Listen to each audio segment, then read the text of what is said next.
A lot of times people ask me, where did Stowe come from? And oftentimes they think of Stowe, Vermont, and that's quite true. I've been a fan of Vermont since I was 3 or 4 or 5 years old, and we've been going there since I was a kid. Um, it was interesting because I had been working for a company, a consulting firm, and we were working with CPA firms, and they decided to move out of Los Angeles, and they said, "Mark, would you like to take over the practice?" And I did. So that meant I had to scramble to figure out what am I going to do. So I know I needed a corporation, and I know I needed to figure out a name that was important to me.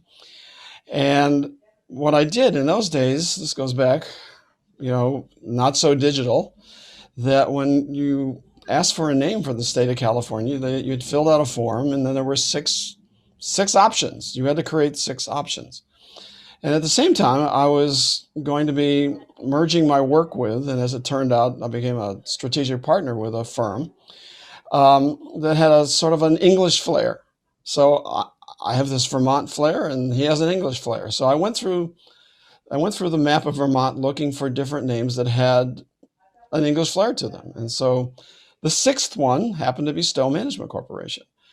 And it's interesting because many years later, almost 15 years later, I'm working on a turnaround for a construction company.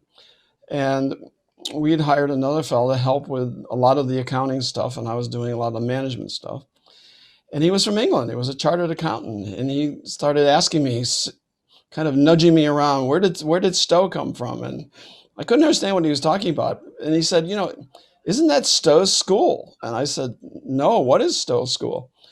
Well, there's one of the major National Trust landscapes in England is called the Stowe School, and it comes back to it's in Buckinghamshire, and it's the summer castle for Buckingham Palace, and it's a very well known place. And it's also the birth of the landscape gardening of a guy named Capability Brown or Lancelot Brown, who was all about re-engineering landscapes. So it was kind of 15 years later, it means something to me, not only from Stowe, Vermont, but it also means something as it relates to the kind of work we do, redoing landscapes for businesses. So kind of fun.